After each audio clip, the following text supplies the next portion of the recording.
So, maayong buntag. So, good na punta sa atong project. So, atong gibiyaan last nga video is pwede na ta mag-add og mag-create og customer.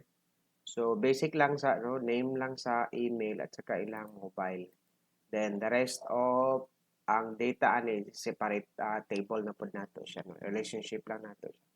So, naka-add na ta pero wala lang tayo notification. So, karon ang bato na to karon is magbuhat sa tao, di ba naman tayo validation nga gibuhat. So, atong i-validate ang mga data nga gi-input. Example, ilan ni. Pag i-click na to ang submit, so walay nahitabo.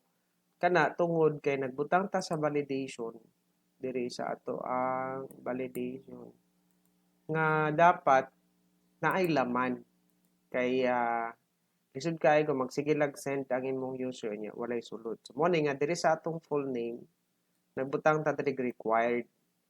Okay? Then maximum of 2. Kung ma-comply niya ning validation, saka pa na siya mag-save of data. Pero kung dili, mag-ano na siya, mag-return na siya og error. So, paano na to may bawaan nga nag-error na siya nga wala dahil sa laman. So, ato siyang butangan diri sa ini ato siyang i-catch na to ang error. So, ang command ana niya is okay, so kani siya at error. So, kung unsa tong full name, kang gipasa nimo na value, mo po din mong ibutang diri sa error. Okay, so kung mag-error ning full name, base diri sa validation, ini, mag-error na siya, so mag ano siya message, man siya ang code block na next niya kung ma-satisfy nga nay error, so magawas tong message kung unsa to nga message sa error. Dahil sa butangan din nimo siya og end error. Okay, so i-try na to sample. Try na to. So, i-refresh na to siya para mag-take effect tong gibutang na to error. Okay.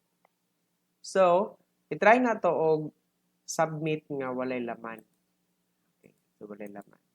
Okay, so nag-ingon siya na full name field is required. Okay, nga naman tungod kay diri sa ato ang validation, butangan na to siya required.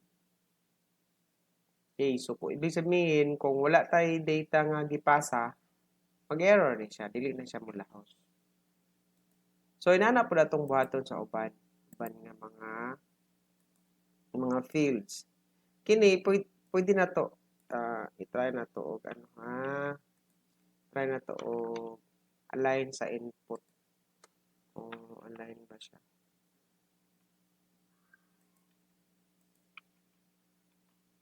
Okay, so fresh, tapos submit. Okay, so diri siya.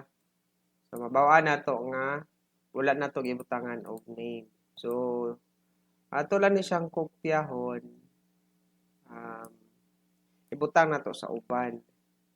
Bawa kani email. So, ang ato pong butang dire sa imbes nga full name, email man atong gipasa. So, email pod diha sa error. So, to check niya ang error sa email pod siya. So, diri mobile pod ato ibutang. Tanaw na to kung input mobile. Okay, so sige, tanaw na to kung muhatag ba siya og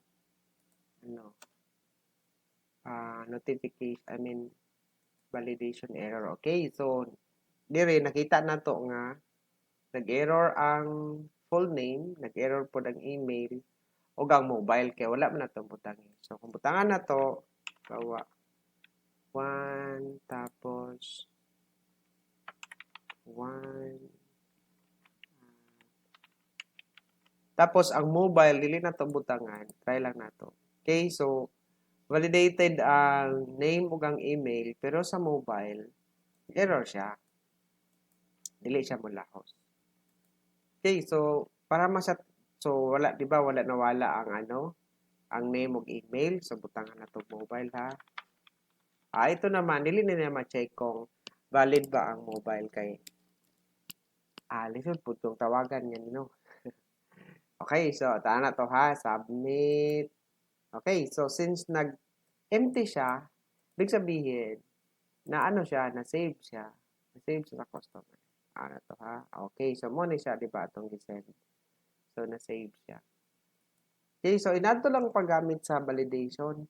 Ang notification na lang ang kulang ani. Then pag human, magbutang ta diri og katong list of customers sa gilid nga na-add na.